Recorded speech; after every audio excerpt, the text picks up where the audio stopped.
there is a certain place for skinny chicks, and there's a certain place for big chicks. Well, Can I finish my statement? Yo.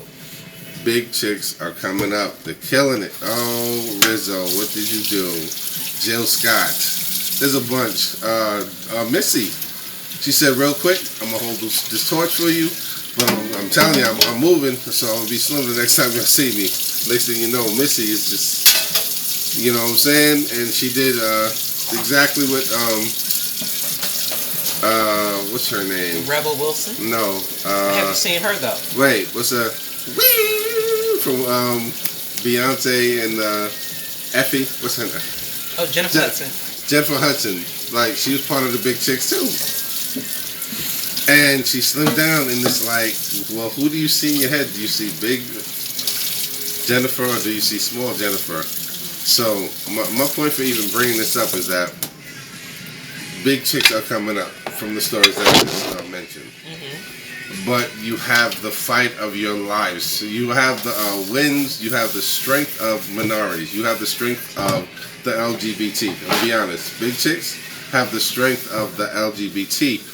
But the thing is that the LGBT is mad and y'all are on some, you know what I'm saying, I'm here, I look good, and it's like, let's go to the club, let's get it popping, hot girl summer, and I can wear a bikini now, and guess what, if I got a roll, I'm cold. And y'all tripping. No, y'all tripping. No, because if y'all are drunk, y'all are punch drunk, and y'all just won the lottery. If you don't like the role, then that's your business. But don't shame me. There's no for having a role. There's no shaming. The only thing I'm saying is that y'all are so angry about the role that y'all don't even understand that everybody, slim, everybody's looking at everybody like they're beautiful. I see it, you know what I'm saying? And then a skinny chick right now, a skinny dude right now, right, is looking at their big whatever. When you look at anybody, right, it's human nature to do a comparative, how I measure up against, and is that person a fit for my tribe in my mind? Am I comfortable with? Because I need to know so that I can either have him as a friend or a rival. And that is going to be my exercise mentally. Now I have to do this with, so if I have 100 friends, I've gone through this with them. And if I have 100 more white friends, the process is more complicated for them. That's how men think.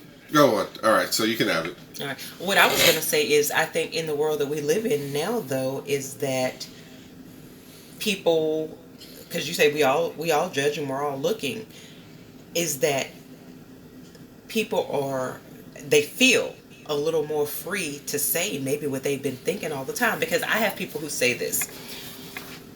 Little skinny women, right? You're so fucking beautiful. Look at your curves. I would die to look like you. I'm like, wait a minute, what are you talking about? But they feel free to say that, as opposed to 30 years ago. You know what that sounds like? As opposed to 30 years ago when they're like, oh my God, you know, she's fat. You know what that sounds like, dangerously? What?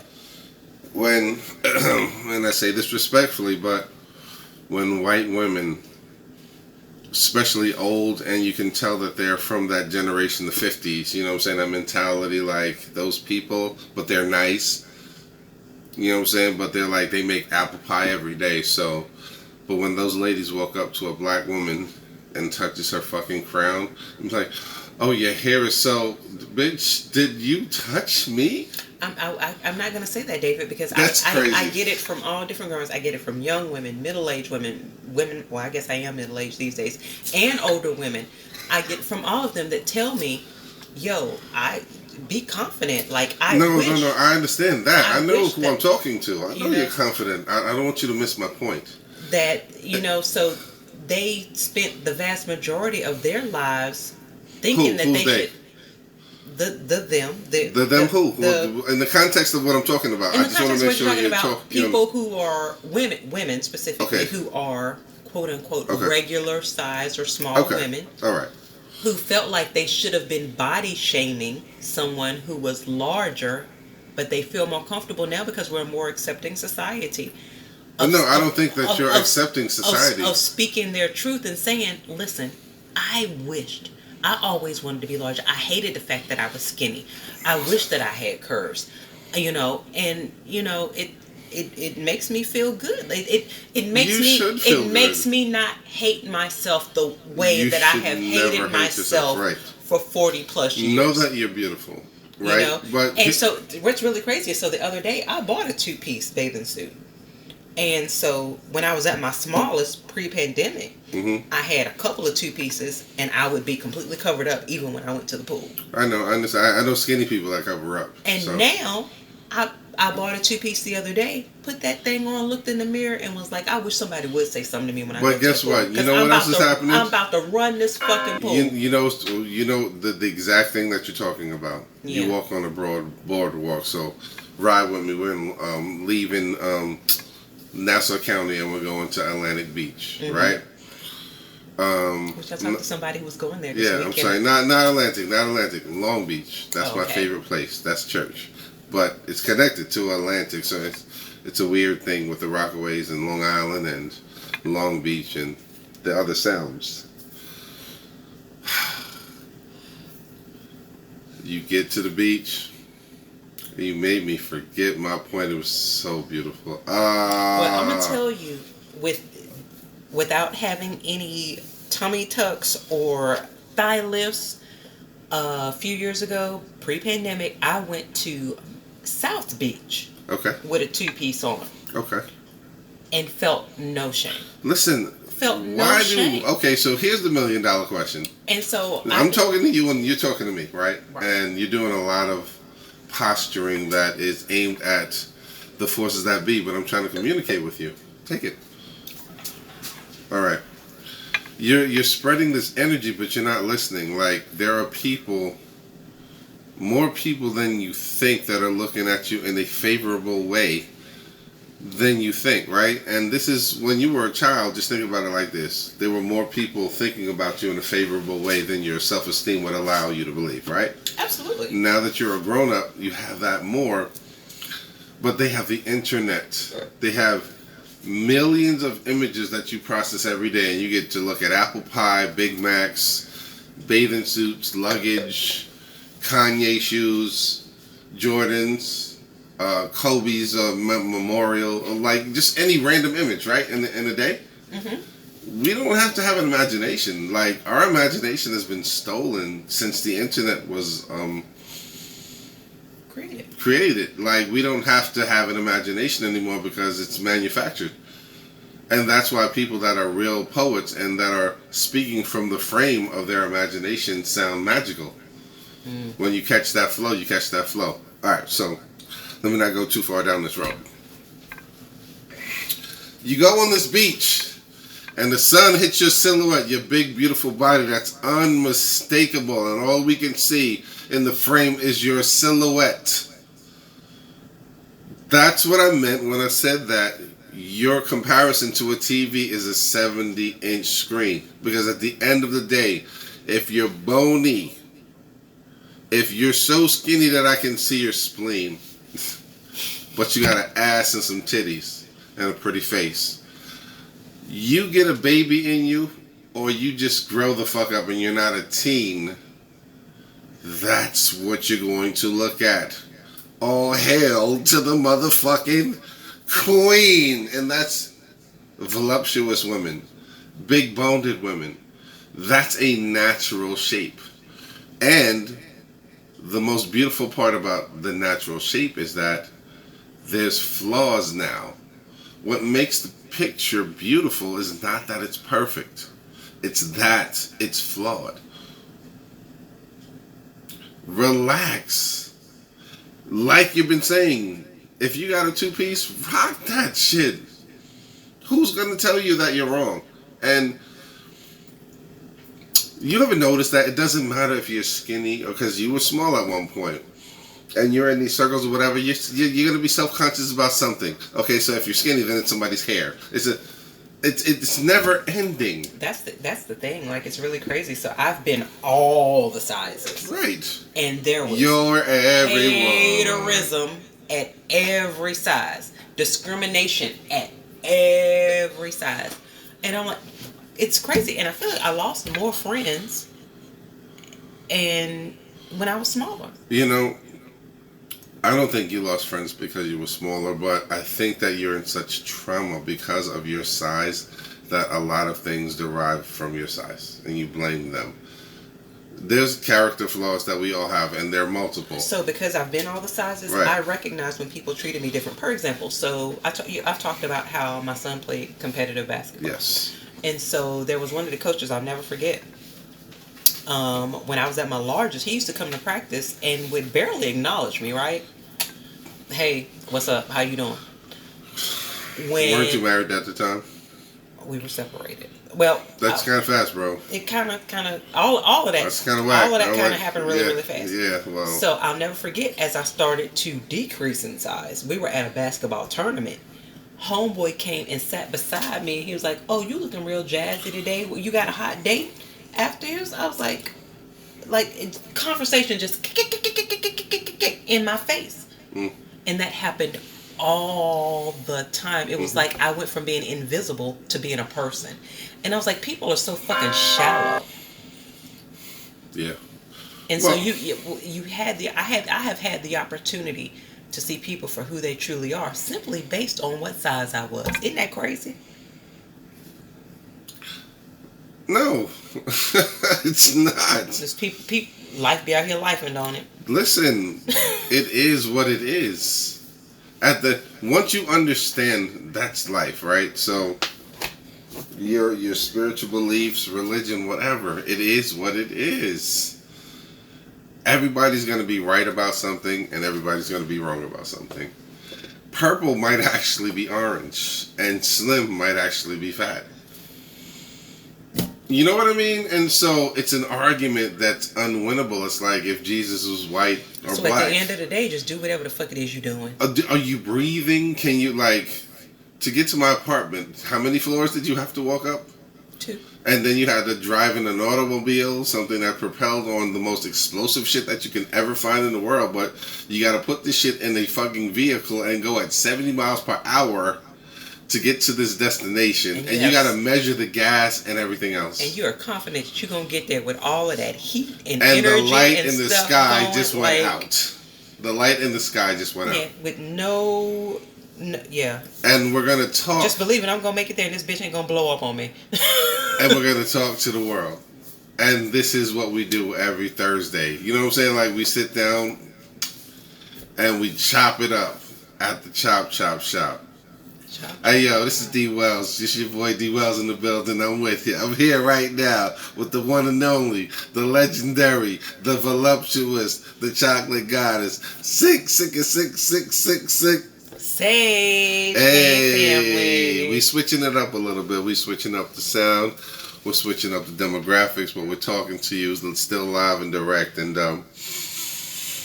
we're talking about the skinny and the fat girl thing and what men are attracted to and how, like the big girls, I'm not going to say fat anymore. I apologize to my big, beautiful, voluptuous women, plus sizes everywhere. I love you. I love you so much. And I meant that in my heart. Ask her. She know. Am I lying? I plead the fifth. Oh. There are 5 letters. And I watched it last night. Yo, Django's my favorite movie, yo. Watched it without me. I watched it without you, son. Django. I was in the mood. Yo, I was like, he's like, where my $500? The other night you were watching it on some whack, streaming system. Like, what is this he looking on? And I was like, I know it's on Netflix. Yo, what's up with my $500? Why he say it like that? That was a different kind of stuff. He said, yo, who that nigga there? Who that nigga there on that name? What about my $500? What about my $500, huh? Yo, Samuel Jackson is despicable for creating that character, man. No, that was... Quentin Tarantino was like, yo... Leonardo DiCaprio. Shout out to Leo. Samuel L. Jackson. I'm going to have to argue. He was the character you love to hate. Listen, no. Samuel L. Jackson. We have a poll. But, all right. I need as many. Listen, I need 30 comments. Y'all gotta give me at least 30 comments. I can't even. I don't even know. But listen, Samuel L. Jackson.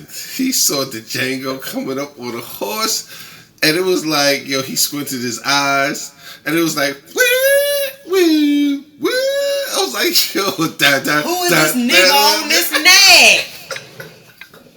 Yo, that was expressed hate through a moment. I've never seen But the something really crazy so part wretched. is Django told you earlier in the movie, like, what's worse than a black slaver is the head house niggas. They don't come no worse than the head house. Listen to me, man. That movie is deliciously just anything that you want to. It's worse than a horror movie.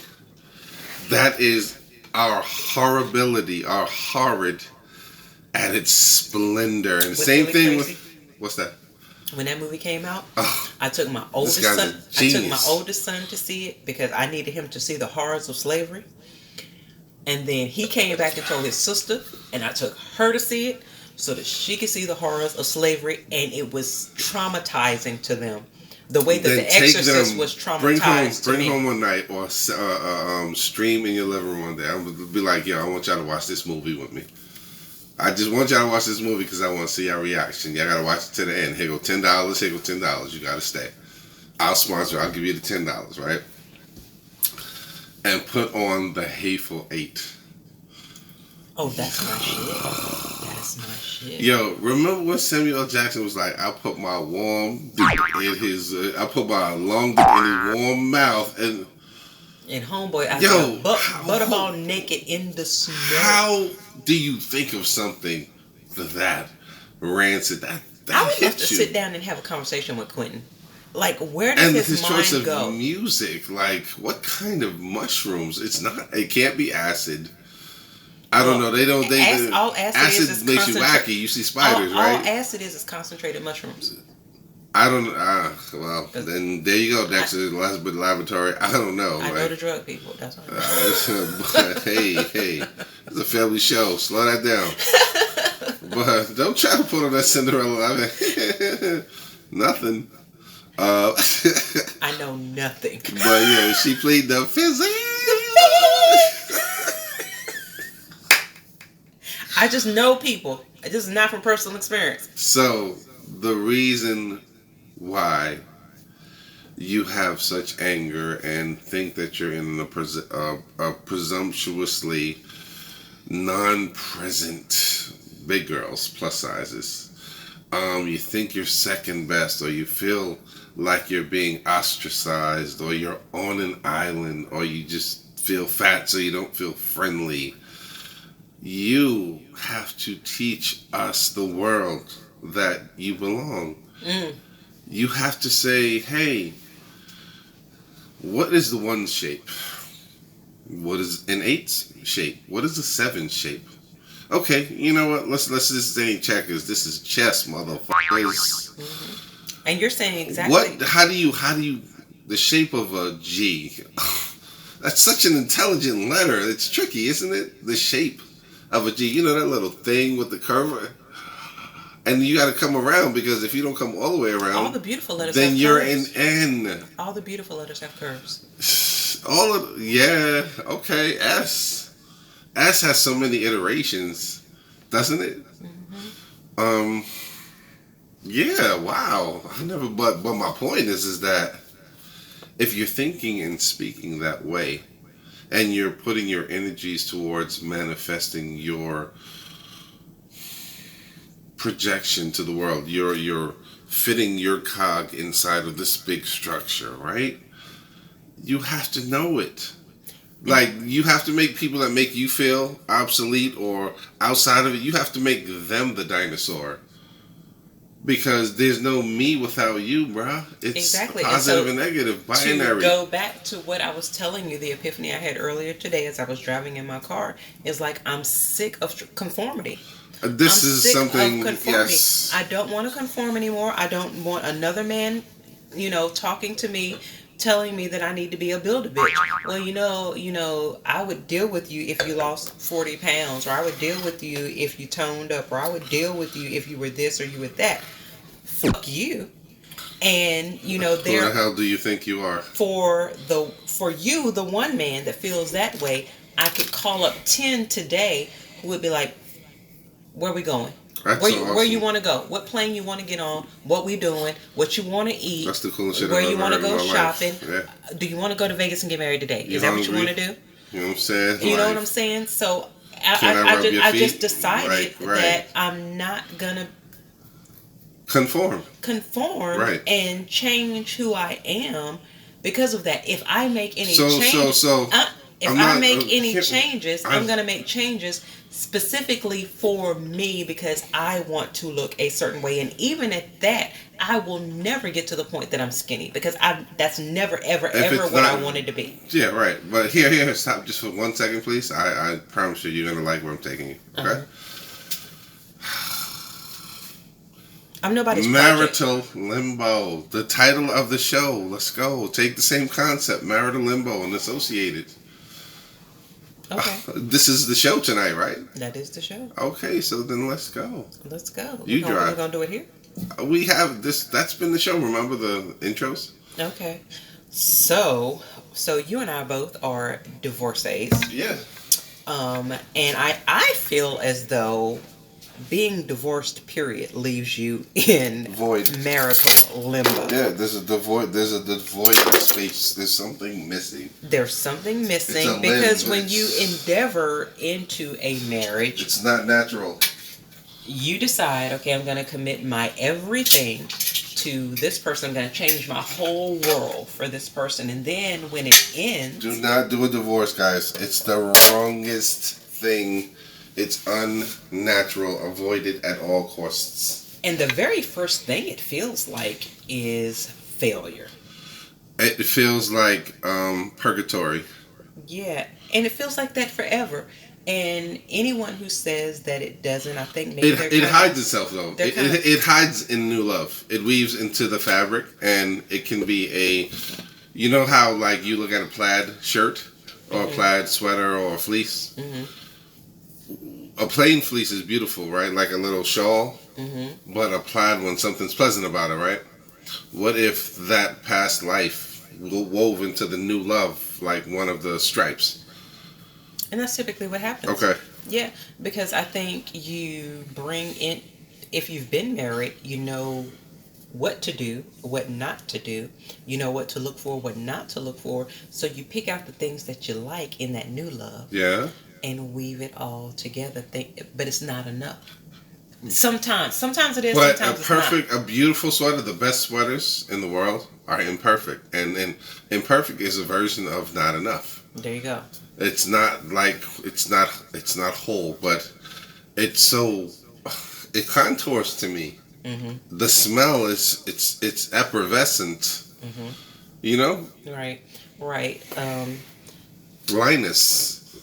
And so there's that part, and then there's the thing, like you and I were talking the other night, in a situation, say like mine, where it's marital limbo because for whatever reason, even though everyone's moved on, no papers have been filed. I know a lot like of that. That's very common. That's very common. Internally, like, that's very common. I know we separate and I know we doing other things, but if I leave that there, yeah, then maybe. It's a breadcrumb. It's a really big ass breadcrumb. And you know what, ironically, I've had an experience just the same. Mm-hmm. And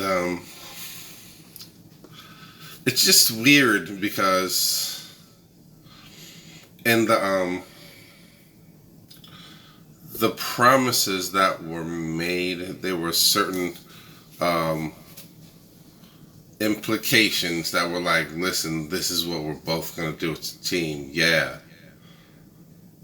No? I'm listening. Yeah, that happens a lot. Well, but it's a common thing. That's it's the like, whole premise of marriage is promise. Ooh, well, okay. So then, would you consider a form of marriage a very, very deeply intertwined spiritual love affair or relationship bond would you consider that a form of marriage in its own right? Because the next question after all of those adjectives is, will you marry me? Am I not right? Am I Absolutely. wrong? So if we're being honest, the marriage begins way before you stand in front of that creature. That's a fact. The when you That's imagine the it, that's when the you imagine finality. it, when you imagine it, from the time that you imagine, if I spent the rest of my life with this person, would I be okay? You're married. Yeah, we do Be it. very careful with your thoughts. We do it in reverse. We do it in reverse. We think that when we sign the papers and we stand before that official, that's the marriage. The marriage, as you said, begins in your mind of what you think this is going to be and how you're going to handle it, which most of the time we get completely wrong. Who gets completely wrong? I think most people who engage No, in marriage get I completely think wrong. that. I I think think that. most people go into it with a romantic view Yes. of what it's going to be, as opposed to understanding. Listen, this is going to be the hardest job I ever had Okay. in my life outside And parenting. the most worth it job. All right, because if this thing is saving your life, right? Mm-hmm. If this thing is changing, because here's the thing, you already just said changing, saving your life versus changing. For a woman, marriage is changing the fantasy into reality. For men, because we are carnal and we are nocturnal and we don't have a regulation that fits morality. We could be wolves, right? If a man starts thinking, so shall he doeth. Does a man think If so? I imagine you being my wife, do you know how much real in that is? high regard that is literally him on his knee in his mind. And a lot of women have taken this position of treating these godly men. And when I say godly, they serve the same God that I serve, but they're gods in their own right. They have succumbed to humility in a way. Yes, I'm the best athlete. I was the best guy on the team. I had the best average in school. I was the fittest and I was the leanest and whatever, but but it's nothing in comparison. Mm-hmm. All right. I think that women don't understand that men, when we make that pledge in our mind, all you have to do is just completely be the fantasy. Now, there are greedy men because of societal rules and brainwashing, the internet, and there's everybody's a sex addict, just so that every Disney movie that you watch or whatever, filled with sex. Everybody's a sex addict, and that's what's breaking up most families in the first place. Trying to fulfill a fantasy. But men, if you can keep him in the frame of comfort and give him the fantasy as well, and he's not a part of the sex addict crowd or whatever the case, and he's just a good dude, and it's hard to find. Now it's hard to find. How real is that you get the fantasy and the comfort? It's not realistic at all. You're gonna get one or the other, bro. Yeah, no. There's guys out there. I'm one of them. I promise you. Like, motherfuckers make mistakes. They do. But at the same time, they change. And just because you, person, scorned by his foolery at the time and his maturity at the time, he still grew up in spite of hurting you so bad. We apologize. I'm part of that tribe. But we can't let these men go unnoticed. We can't not look for them, or like so many cowards in our community, and they go over to the other side. If you go over to the other side because you grew up in a white community or whatever the case, and cool. But if you go to the other side and you're like, yo, I don't trust black men and black men lie and all that shit. Yo, you punked out and you a sucker and you don't belong here and don't come back. Fuck you. Am I wrong? I just said they punked out. Black men is this. No. Black men is the reason why you are beautiful. Don't you ever disrespect the throne. If you go to the other side just because you enjoy who that person is internally, that's a whole other thing. because I've gone to the other side because I enjoyed who that person was. I enjoyed who I was. It's because it happened, when I not was because it with was them. manufactured. Right. And I didn't go Come on, looking. fam. I didn't go looking for it. Yeah, that's It just corny. happened. That's corny. It just happened. That upsets my spirit, like, because it's like when you don't have a moral compass, you live off of pure fact, and it's all analysis.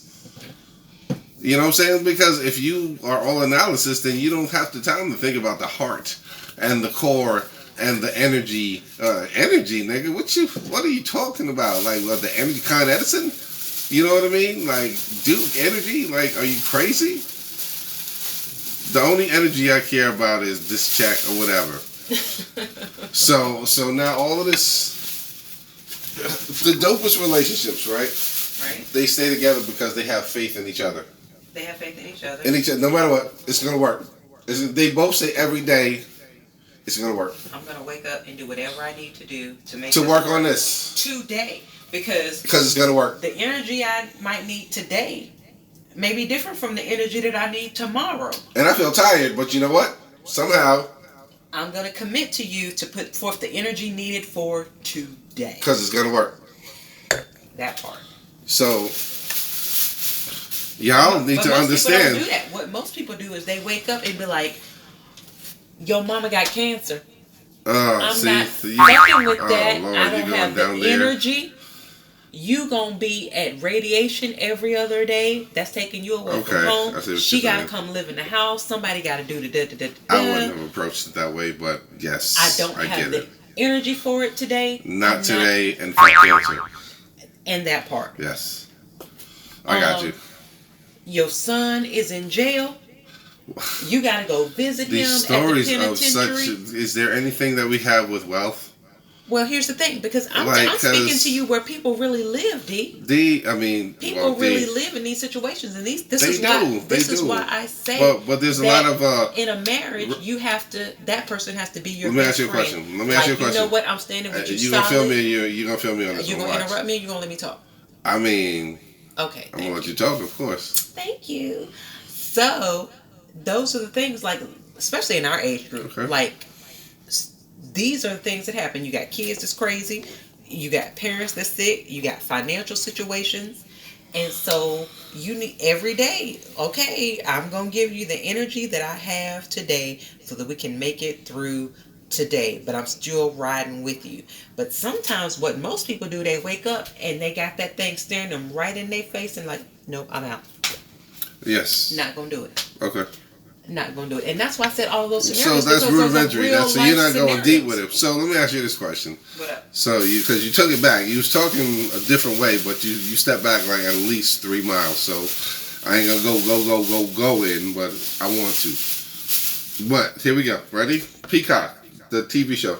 The TV station, right? Mm-hmm. What's that shit we was watching? Fresh Prince, right? Oh, Bel-Air? Yeah, that shit was lit, right? Right. Yo, everything about. Let me tell y'all, audience. Listen, beloved. That if you haven't watched, never mind the slap. Yo, trust me on this one. If you have, it's R. Kelly delicious. If you haven't watched the Bel-Air that's on Peacock and they did a remix with the Fresh Prince of Bel-Air. Let me tell you something, man. Yo, Jeffrey.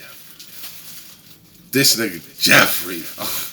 If you ever... How is that? Monster William. If you gonna have Jeffrey a house manager... Nigga. Yo, Jeffrey? As a Negro, that's the nigga you want managing your house. Yo, that nigga is Idris Elba on a different level. He know them people. Like bruv. He got some bodies on his belt. Tell you something. And then Uncle Phil... Yo, all I'm gonna say is this, man. Look, Peacock is on some shit right now, and they trying to they know they can't do it this quarter, but next quarter they might. They coming for Netflix neck, because everybody know on the street that Netflix is bleeding a little bit. That's the last thing I expected on Peacock. And yo, when Marvel left, when they lost Marvel, I felt it happening, but like. I don't know, Nat, the quality of movies. I don't know. They're big. And then Bust It Down. Oh, that like whoa! Hey. That's what y'all talking about on Peacock? Okay. So y'all might want to pay attention to these little ones that's popping up because these little ones got big stars. Why the big stars going to the little ones? What did they say to these big stars? And the big stars is like, you know what? This could be my motherfucking island. Give me a season. Give me a season. I'm gonna give you X amount of dollars. They go home like, Jesus, thank you. I thought I was dead.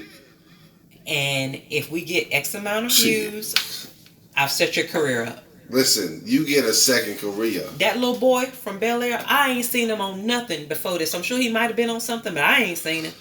So even now, where is he? He can write his own ticket. But he's been walking on red carpets. He can write his own ticket.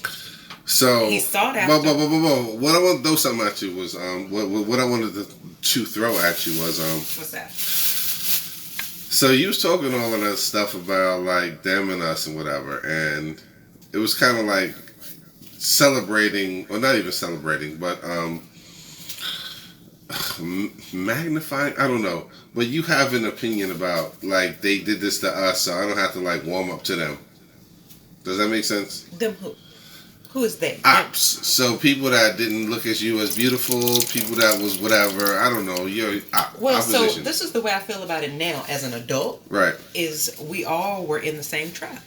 Yes. They were conditioned the same way that I was. Don't go too far. I'm just trying to show you a point. So you see how you set that up? I think it's enough. So I can't hold them accountable. Okay, cool. But them exist, right? Oh, the them exist. So tell me something about them.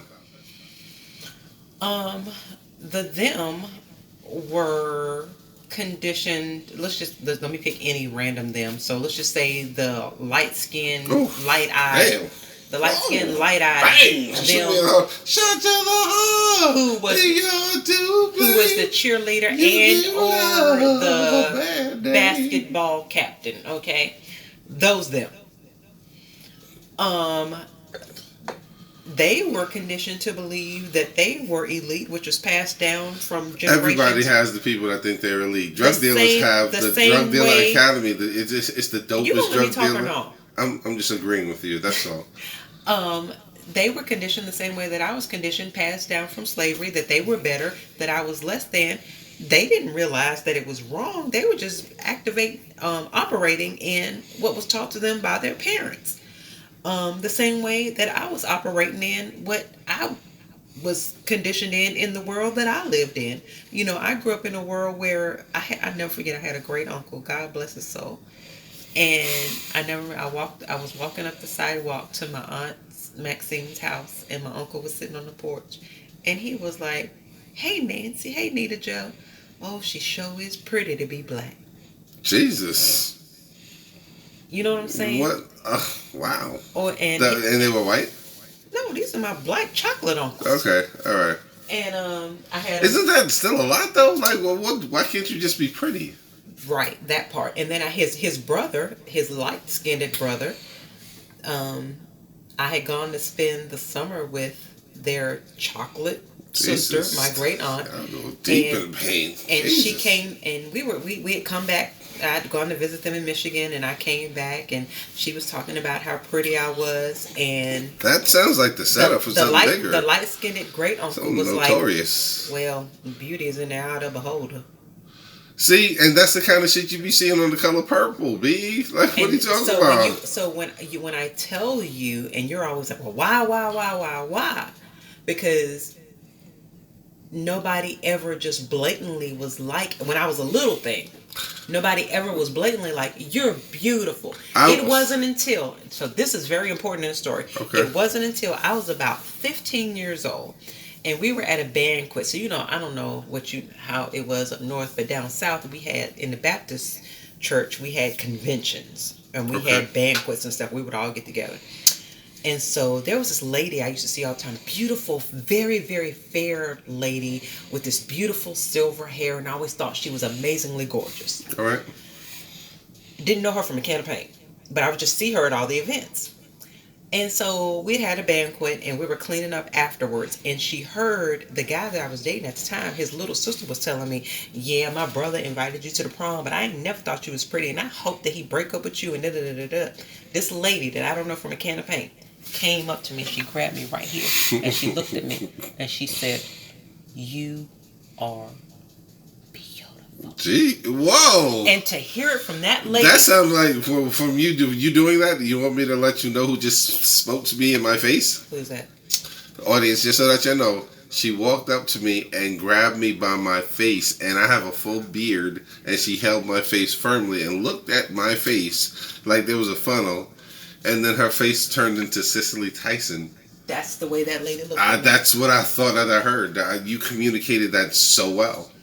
And coming from her, Yes. as the way I viewed beauty, Yes. and she heard what was going on, and said to me, that's the first time ever in 15 years of living at that point that I thought that I was beautiful, that I could maybe actually believe it.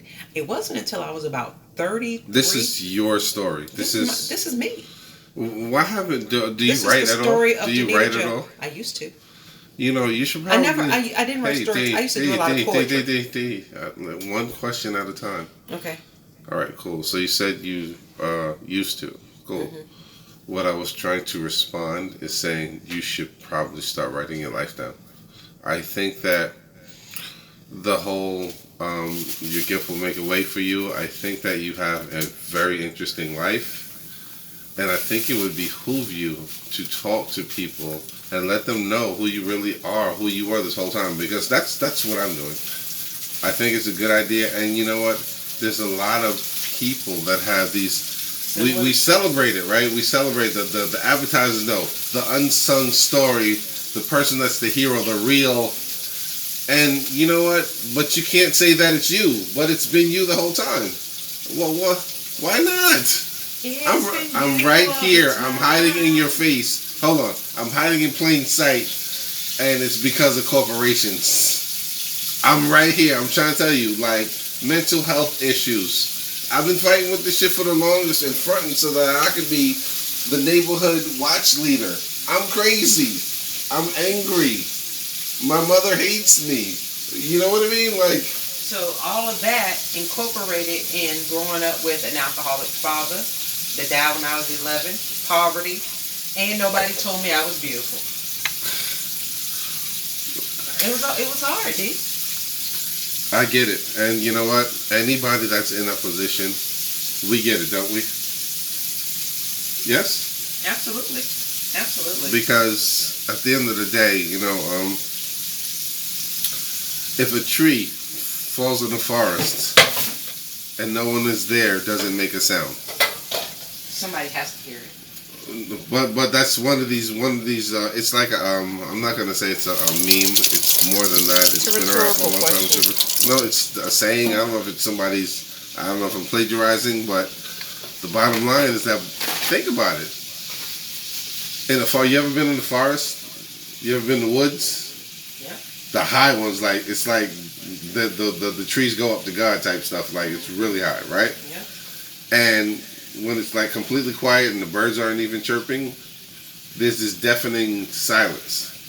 And so when I think about if a tree falls in the woods, does it really make a sound? I'm like, there's a room, I don't know what state it's in, right? But they put like so much foam in it and so much whatever, soundproofing, that if you go in that room and you stay in there, it's so quiet, like you can hear your blood in your veins like moving, you can hear your heartbeat and everything like that. It's that quiet, and if you stay in it too long, you can go crazy. I was gonna say this sounds creepy. It's that part, but and that's where I stopped because I forgot my chain of thought again.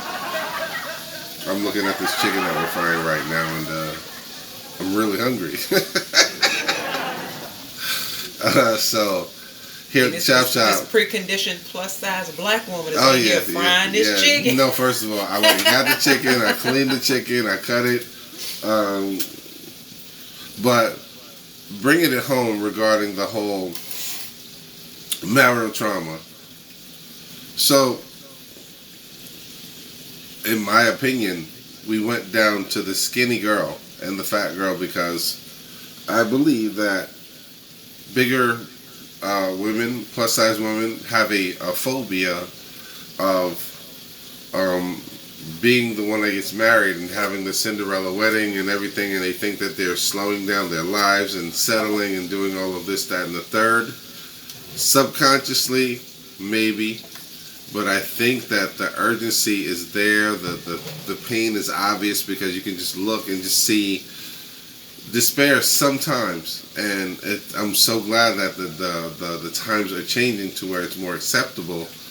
But the anger, the remnants are still there. And all I'm saying is that I believe that we live in a world where you can front all you want. Like, so Harlem Nights, right? One of our favorite movies. Absolutely. Modern classic. So if you were closing your eyes and listening to this part, right? Listen to this, right? Yeah, kids, put your mother on the phone. Hey, I'm not coming home no more. You know what I'm saying? And then they start talking about sunshine, right? But your eyes are still closed. If you just think about the person that you saw, that the person is gray, right?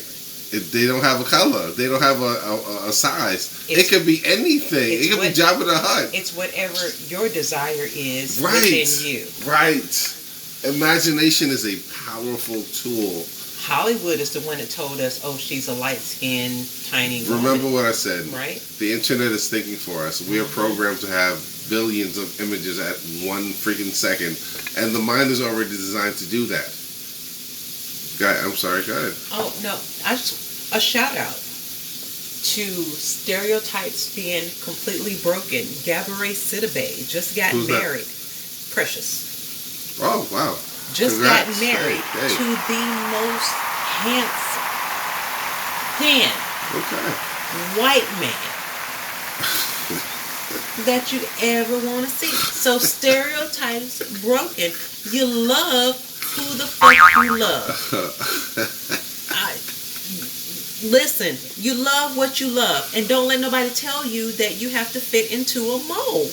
He loves this big, beautiful chocolate woman. But she slimmed down though, didn't she? A little bit. She's still plus though. No, she's not. She's still bigger than me. Is she really? Yeah. Because I keep seeing these freaking, and it looks like it's fake, but they're like, yo, the thing she lost all of this weight. Yeah, the one you're seeing where she's on the cover of the magazine, that's fake. That's false. That's not her. That's pretty good Photoshop, She lost some weight, but she's not that small. Go on. Love who the fuck you love and stop being afraid based on what society tells you that a woman should look like, or a man, what a man should look like. Let's just say this, and this is Sage talking. Sage has the opportunity to love a white man that looks like a Matthew McConaughey. Sage has the opportunity to love a black man that looks like a Rick Fox. Oh shit. Sage could pretty much. That's pretty diverse. At this, they both sound like they got a lot of Anglo Saints and Idris Elba. Some chocolate ones out there. I did not hear from Wakanda. I just had from. What I'm saying is, there's an array. There's an array. There's a rainbow. Is there? You said there's a Ray. Is there a Ronald? Who? You said McDonald. You said Ray and Ronald. No, there is an array. Oh, okay. I'm sorry. He's slow, y'all. He don't understand big words. That's not vitriolic at all. All right, come on. So, that being said, that shows me that love has no bounds. People love what they love. And don't be afraid to love who you want to love, because society has taught you that who you need to be with needs to fit in a box. Fuck the fucking box. Take that box, pull it apart, stomp on it, crush it, wrap it up, flip it, rub it down. Throw it in the compactor. Fuck the fucking box. Pap it up. Love what you love. You don't need a trophy wife. You don't need a trophy husband. You need what the fuck is gonna make you happy. If I were you, I'd take precaution. For it to be the lie. Do. Cause it's a motion. An intimate thing in the world. But what's the next line? She's so fine. She'll drive you right out of your mind. Steal your heart when you're blind. Beware, you're screaming. She'll make you think you're dreaming. You fall in love and you'll be screaming. Poison, deadly, moving it slow. Looking for like the most. Hey, listen. You know, pro show. I have loved and hated this song from the time it came out because I've had a big butt my whole life and a beautiful smile. So what you talking about? Me and my friends used to do that part.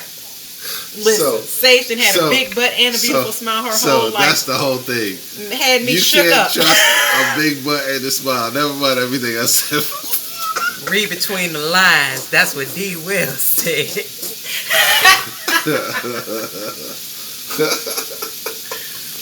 We're supposed to be a serious podcast on marital limbo, and D. Wells took it all the way left.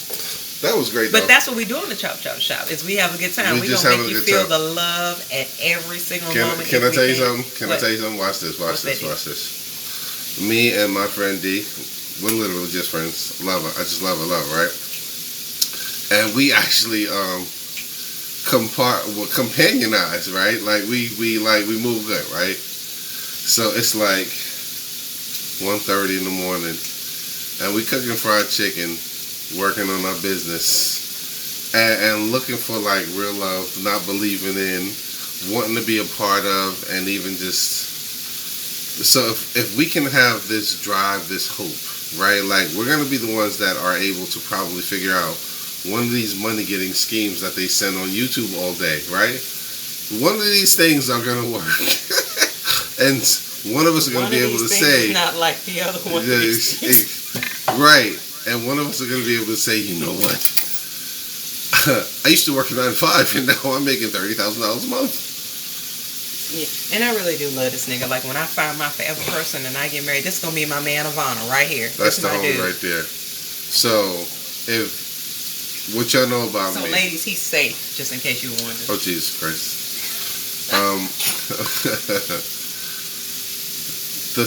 The moral of the story is, and so we were talking about marital, what did we say? Limbo. Hold on, wait. Marital limbo is a concept. It's an idea that I literally just spoke out my butt. I'm sure I'm not the first one, but I literally was like marital limbo. There are so many people out there that really equate their end game happiness into marriage. You know what I'm saying? And it's unfortunate because sometimes you might just rock out with your friend. You might just rock out with your puppy. Nobody might understand you and your puppy's relationship. And, you know what I'm saying? Or you might just rock out with your job. The thing is, when did marriage become the pinnacle of life? Yes. Why do you have to be stuck? Why does that image of the white picket fence and everything behind it, why is that the rule? Why can't it be you live over the bodega and Pablo down the block, he is a musician and you can hear his bongos every Sunday? You know what I'm saying? Why is that not the picket fence? Why is the picket fence not whatever it is that makes you happy? Why does it, and you know, society has conditioned us to believe that without a spouse, you're nothing. Why do you have to have a sweet 16 that costs $15,000 when you know that we pull or 2 seconds from pull and we have to pay your tuition, your insurance, we have to do so much.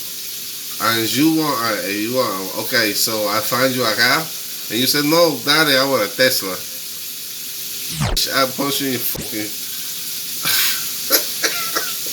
We want everything that society conditions us to have, as opposed to looking inside, being introspective and determining what is it that truly makes me happy. Do I really want to get married because that's what everyone says, or do I really want to take about a year and go Who am I? backpacking through Europe? Yo, my favorite. Well, it's not my favorite movie. Let me stop saying that. It's a lie. But it's a movie that I enjoy immensely. The Runaway Bride, right? Julia Roberts. She's in this movie and mad dudes that she was about to marry, and somehow she escapes the wedding or whatever the case. So they did like 5 or 6 dudes. Unfortunately, that means that you fuck a lot of guys. Yeah, never mind. But you always run away from.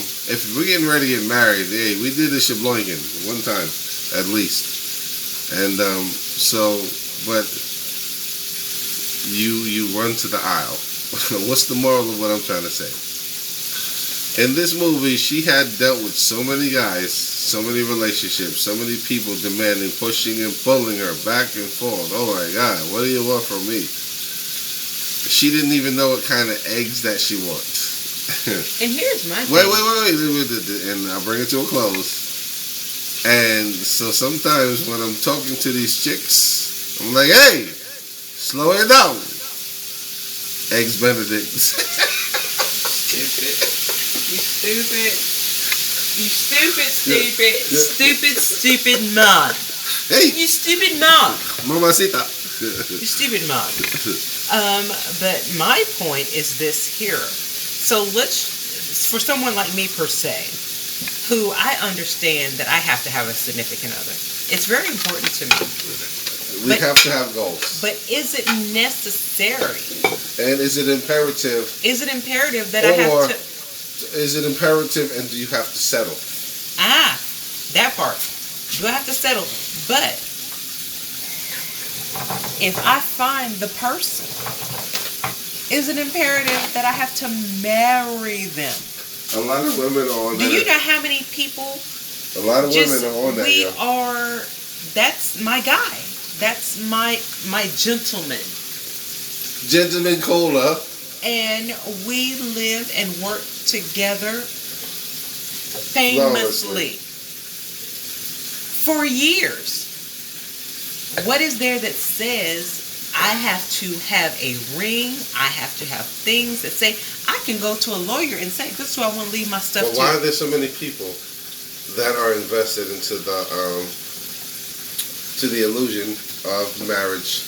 Why is it a gazillion dollar industry? Hold on, wait, come on, you gotta be fueled off of the imagination of brides.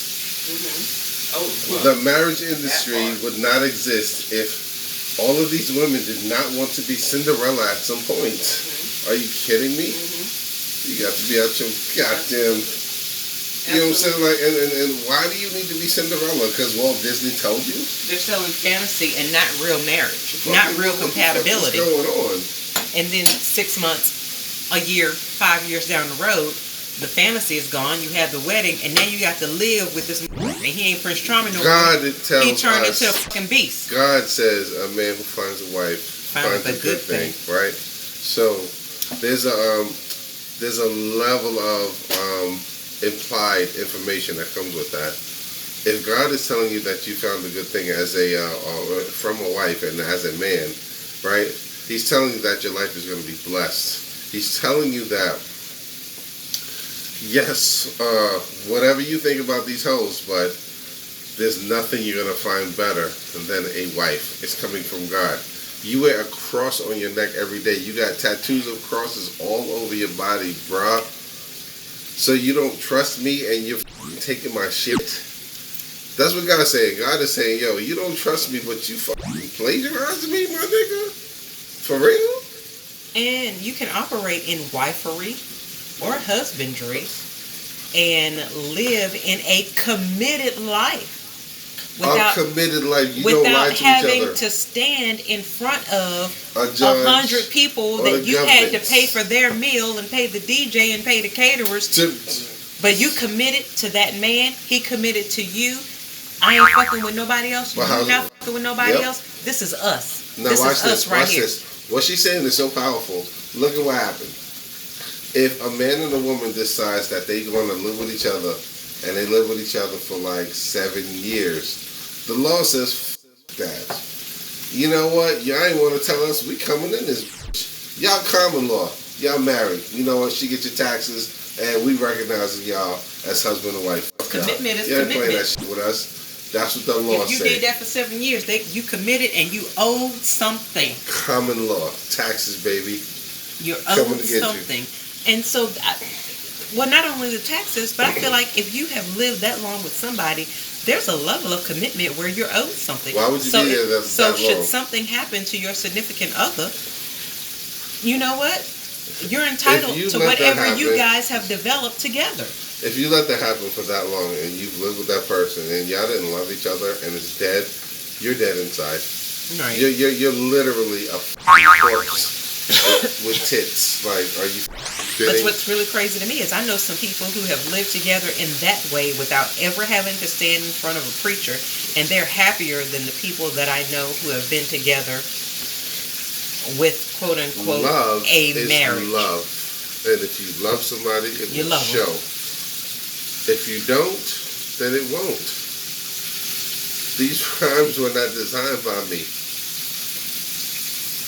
Now, that being said, I'm not against the institution of marriage. Let it be said for any gentleman listening. Sage loves marriage, and I would love a husband. But what I'm saying is, do what's right for you. And if you feel that conventional marriage is not your thing, but you can be committed and you can love someone and be with them for the rest of your life, then do that.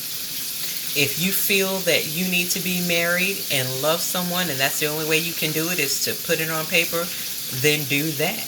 If you feel that you never want to marry anybody and that you have to be a confirmed bachelor or bachelorette and that's what makes you happy, do that.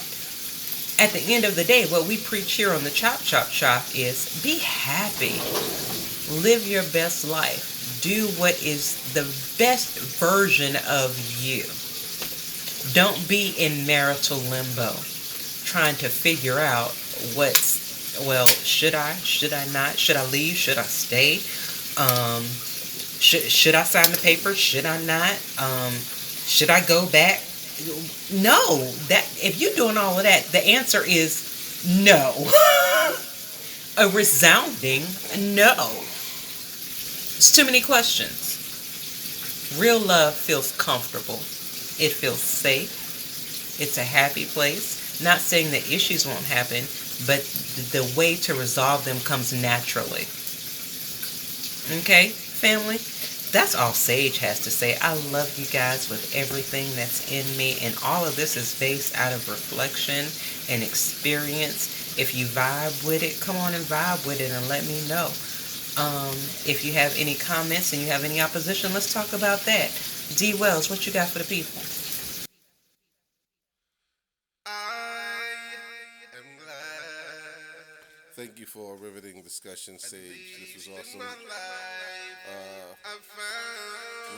Language was used, but it wasn't meant in any harmful capacity. And I just wanted to impose on your ear to dig deeper and, find solutions. There doesn't have to be a limbo. We can come to some type of conclusion with issues, with ideas, with whatever we sit down and put our minds to. As I mentioned, I'm looking for artists. I want to hear some new music. I want to feature it on the show. And so if you got something, inbox me. Let me know that you want to feature. Hey, look, it's a little platform, but it's a little platform that could, and it will, because I said it will. So you don't have to believe in me. I'm enough. It's D Wells in the building and your girl Sage. And another concluded episode, number 4, the Chop Chop Shop. It's your boy D Wells in the building. We out.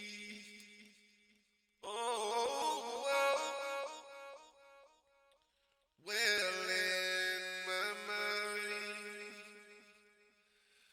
we can conquer the world in love. You and I, you and I.